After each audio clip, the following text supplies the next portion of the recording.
मित्रांनो, जर तुम्ही 2026च्या बी-एड सी-ई-टी किंवा ई-एल सी-ई-टीची प्रॅक्टिस करत असाल, या एक्झामसाठी प्रिपेअर करत असाल आणि तुम्हाला जर गव्हर्नमेंट कॉलेजमध्ये ॲडमिशन घ्यायचं असेल, म्हणजेच तुम्हाला जर ह्या सी-ई-टीमध्ये चांगले मार्क्स मिळवायचे असतील, तर हा व्हिडिओ तुमच्यासाठी असणार आहे. कारण आजच्या व्हिडिओमध्ये आपण बी-एड सी-ई-टी 2025 या परीक्षेमध्ये सामान्य ज्ञान आणि चालू घडामोडी या सेक्शनमध्ये कुठले प्रश्न विचारले होते, त्यांचे आन्सर्स आणि आन्सर्सचं डिटेल एक्सप्लेनेशन पाहणार आहोत. तर हॅलो विद्यार्थी मित्रांनो, मी तुमचा एज्युकेटर अरविंद आणि तुमचं स्वागत आहे ग्लोबल ऑनलाईनमध्ये. मित्रांनो, महाराष्ट्र बी-एड सी-ई-टी आणि ई-एल सी-टी साठी असणारी जी लाईव्ह बॅच आहे ती ग्लोबल ऑनलाईनमध्ये आम्ही 27 ऑक्टोबर पासून सुरू करत आहोत. या बॅचमध्ये तुम्हाला डेली लाईव्ह क्लासेस दिले जातील, सोबतच रेकॉर्डेड व्हिडिओ लेक्चर सुद्धा अवेलेबल असतील, संपूर्ण अभ्यासक्रमाच्या नोट्स आणि 50 पेक्षा अधिक मॉक टेस्ट या बॅचमध्ये दिले जातील. हे लाईव्ह लेक्चर्स इंटरॅक्टिव्ह स्वरूपाचे असून तुम्हाला मराठी आणि इंग्रजी अशा दोन्ही माध्यमामध्ये इथे शिकवलं जातं आणि एक्झामसाठी रेडी केलं जातं. तर बॅचला जॉईन करण्यासाठी तुम्ही स्क्रीनवरती दिलेल्या नंबरवरती व्हॉट्सअप करू शकता किंवा प्ले स्टोअरवरती जाऊन तिथेही ग्लोबल ऑनलाईन ॲपमध्ये हा कोर्स तुम्ही जॉईन करू शकता. तर विद्यार्थी मित्रांनो, लवकरात लवकर हा कोर्स जॉईन करा आणि गव्हर्नमेंट कॉलेजमध्ये बी-एड करण्याचं स्वप्न पूर्ण करण्याच्या तयारीला लागा. प्रश्न आहे, नीती आयोग केम इन टू एक्झिस्टन्स ऑन. नीती आयोगाची स्थापना केव्हा झाली? तुम्हाला इथे ऑप्शन्स दिलेले आहेत. ऑप्शन ए आहे 1 जानेवारी 1950, ऑप्शन बी आहे 1 जानेवारी 2005, ऑप्शन सी आहे 1 जानेवारी 1995 आणि ऑप्शन डी आहे 1 जानेवारी 2015. तर विद्यार्थी मित्रांनो, नीती आयोग म्हणजेच national institution for transforming India हा भारत सरकारचा धोरणात्मक विचार मंच आहे. हा आयोग 1 जानेवारी 2015 रोजी केंद्रीय मंत्रिमंडळाच्या ठरावाद्वारे स्थापन करण्यात आला. नीती आयोगाने नियोजन आयोगाची जागा घेतली. नियोजन आयोगाची स्थापना ही 15 मार्च 1950 रोजी झाली होती. नीती आयोगाचा उद्देश हा केंद्र सरकार आणि राज्य सरकार यामध्ये सहकारी संघराज्य व्यवस्था मजबूत करणे व आर्थिक नियोजन करणे हा आहे. त्यामुळे या प्रश्नाचं योग्य उत्तर असणार आहे 1 जानेवारी 2015. ऑप्शन डी इथे करेक्ट आन्सर असणार आहे. पुढचा प्रश्न पाहूयात. Telangana was formed as the 29th state of India in. Telangana भारताचे 29वे राज्य म्हणून केव्हा स्थापन झाले? तुम्हाला ऑप्शन्स दिलेत 2012, 2014, 2013 आणि 2015. तर विद्यार्थी मित्रांनो, तेलंगणा राज्याचे अधिकृत गठन 2 जून 2014 रोजी झाले. याआधी 2013 मध्ये काँग्रेस कार्यसमितीने तेलंगणा राज्य निर्मितीस मान्यता दिली होती. संसदेने आंध्र प्रदेश पुनर्गठन अधिनियम 2014 फेब्रुवारी 2014 मध्ये मंजूर केला. या अधिनियमानुसार हैदराबाद हे दोन्ही राज्यांची राजधानी म्हणून 10 वर्ष राहणार असेही ठरवण्यात आले. त्यामुळे या प्रश्नाचं योग्य उत्तर असणार आहे ऑप्शन बी 2014.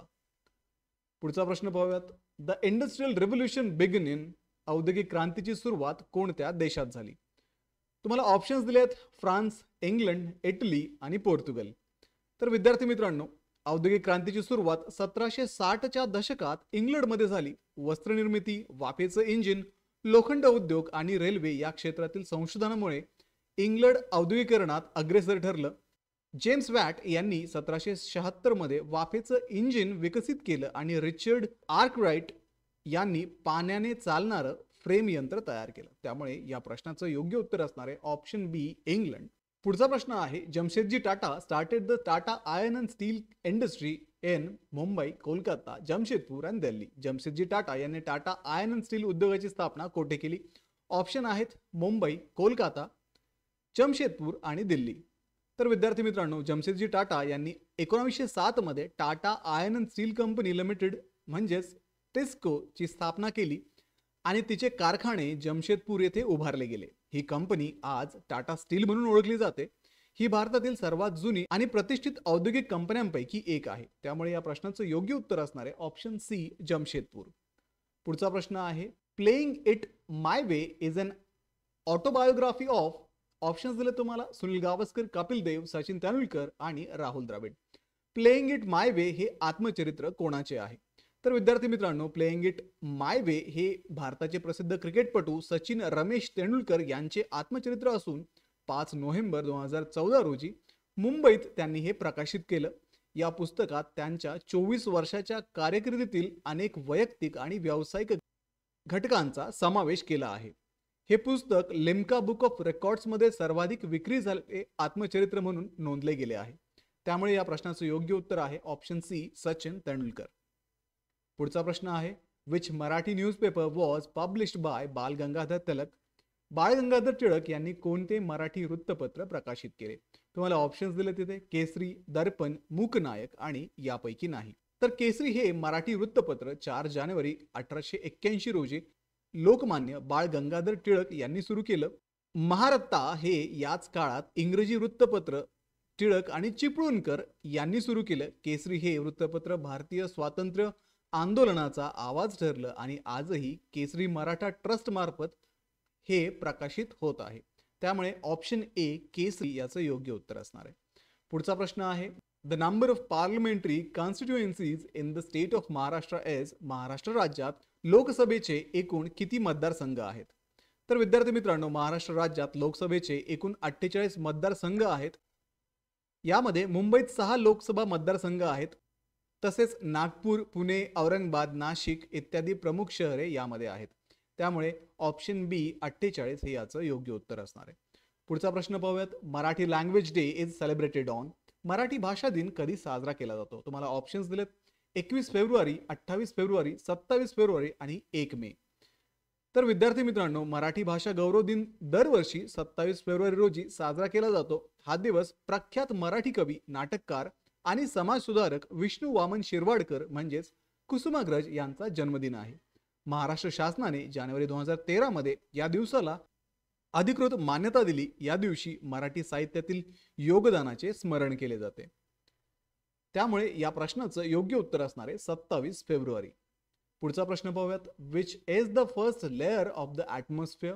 वातावरणाचा पहिला थर कोणता आहे? ऑप्शन आहेत तुम्हाला, समतापमंडळ स्ट्रॅटोस्फिअर, क्षोममंडळ ट्रोपोस्फिअर, मध्यमंडळ मेसोस्फिअर आणि आयनमंडळ आयनोस्फिअर. तर विद्यार्थी मित्रांनो, ट्रोपोस्फिअर म्हणजेच क्षोममंडळ पृथ्वीच्या वातावरणातील सर्वात खालचा आणि सर्वाधिक महत्त्वाचा थर आहे. या थरामध्ये पाऊस, बर्फ, ढग इत्यादी हवामानाच्या घटना घडतात. याची उंची विषुववृत्तावर सुमारे 18 किलोमीटर आणि ध्रुवावरती 8 किलोमीटर असते. त्यामुळे क्षोममंडळ ऑप्शन बी ट्रोपोस्फिअर हे याचं योग्य उत्तर आहे. पुढचा प्रश्न आहे, the right to information act was enacted in the year. माहितीचा अधिकार कायदा कोणत्या वर्षी लागू झाला? तर विद्यार्थी मित्रांनो, माहितीचा अधिकार कायदा म्हणजेच राईट टू इन्फॉर्मेशन ऍक्ट हा कायदा 12 ऑक्टोबर 2005 पासून लागू झाला. या कायद्याने प्रत्येक भारतीय नागरिकाला सरकारी संस्थांकडून माहिती मागवण्याचा कायदेशीर अधिकार दिलेला आहे. तो पारदर्शक शासकीय कारभार आणि जबाबदारी सुनिश्चित करण्यासाठी तयार करण्यात आलेला आहे. त्यामुळे ऑप्शन ए 2005 याचं योग्य उत्तर आहे. पुढचा प्रश्न आहे, where is the statue of liberty located. स्वातंत्र्य देवतेचा पुतळा स्टॅच्यू ऑफ लिबर्टी कोठे आहे? ऑप्शन्स आहेत, इटली, न्यूयॉर्क, फ्रान्स आणि हाँगकाँग.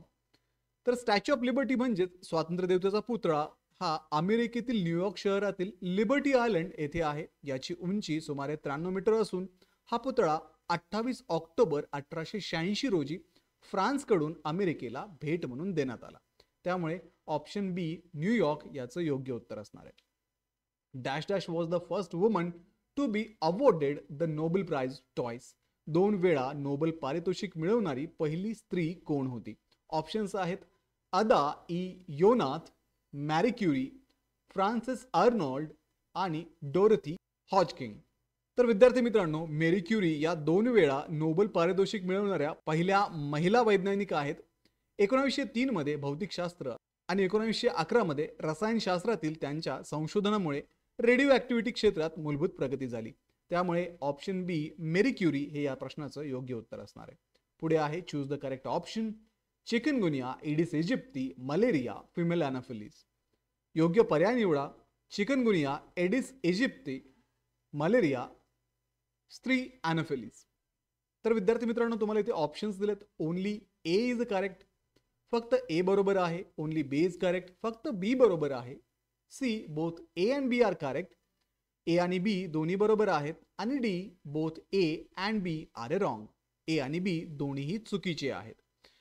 तर चिकनगुनिया हा आजार एडिस इजिप्ताय म्हणजेच एडिस इजिप्ती या डासामुळे होतो. तर मलेरिया हा आजार स्त्री एनाफिलीज म्हणजेच फिमेल एनाफिलीज या डासामुळे होतो.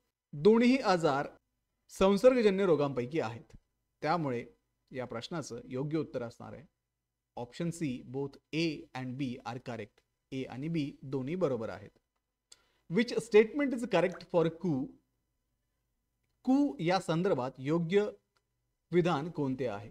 And award meaning bestseller book, bestseller पुरस्कार प्राप्त पुस्तक, and extinct species of a bird, नामशेष झालेली पक्षाची प्रजाती, a micro blogging app developed by Indian experts, भारतीय तज्ज्ञांनी विकसित केलेले मायक्रो ब्लॉगिंग ॲप, आणि ऑप्शन डी आहे a short film on environmental degradation, पर्यावरणीय ऱ्हासावरती आधारित लघुपट. तर विद्यार्थी मित्रांनो, कू हे भारतीय मायक्रो ब्लॉगिंग ॲप आहे जे 2020 साली लॉन्च झाले. हे ट्विटरच्या पर्यायाप्रमाणे विकसित करण्यात आलेले असून भारतीय भाषांमध्ये यावरती तुम्ही आपले विचार शेअर करू शकता. याचे संस्थापक अप्रमेय राधाकृष्ण आणि मयंक बिदावतका हे आहेत. त्यामुळे या प्रश्नाचं योग्य उत्तर आहे ऑप्शन सी, भारतीय तज्ज्ञांनी विकसित केलेले एक मायक्रो ब्लॉगिंग ॲप. पुढचा प्रश्न आहे which country band BBC world news from the broadcasting in February 2021. February 2021 मध्ये कोणत्या देशाने BBC वर्ल्ड न्यूजचे प्रसारण बंद केले? ऑप्शन्स दिले तुम्हाला चायना, इंडिया, रशिया, म्यानमार. तर विद्यार्थी मित्रांनो, फेब्रुवारी 2021 मध्ये चीनने BBC वर्ल्ड न्यूजचे जे प्रसारण आहे त्याचे अधिकार काढून घेतले आणि या निर्णयाचे कारण BBCने चीनमधील उईगर मुस्लिमांवरील अत्याचारांबद्दल केलेल्या बातम्या हे होते. हा निर्णय चीनच्या state radio and television administration म्हणजेच SRTA ने अधिकृतरित्या जाहीर केला. त्यामुळे या प्रश्नाचं योग्य उत्तर असणार आहे ऑप्शन ए, चीन. तर विद्यार्थी मित्रांनो, हे होते 2025 मधील BEd CETच्या पेपरमधील काही महत्त्वाचे MCQ. उरलेले प्रश्न आपण पुढच्या व्हिडिओमध्ये पाहणार आहोत आणि ही सिरीज जी आहे ती अशीच सुरू राहणार आहे. त्यामुळे व्हिडिओला लाईक करा, तुमच्या मित्रांना व्हिडिओ शेअर करा, ग्लोबल ऑनलाईनला सबस्क्राईब करा आणि सोबतच आमची लाईव्ह बॅच जॉईन करायला विसरू नका. त्या बॅचमध्ये तुम्हाला daily live classes, recorded video lectures, संपूर्ण अभ्यासक्रमाच्या नोट्स, 2000 पेक्षा अधिक MCQ आणि 50 पेक्षा अधिक मॉक टेस्ट देण्यात येणार आहेत. तर लवकरात लवकर बॅचला जॉईन करा आणि आपलं गव्हर्नमेंट कॉलेजला ॲडमिशन घेण्याचं स्वप्न पूर्ण करण्याच्या तयारीला लागा. तर भेटूया पुढच्या व्हिडिओमध्ये. तोपर्यंत एक्झामचं प्रिपरेशन सुरू करा. थँक्यू.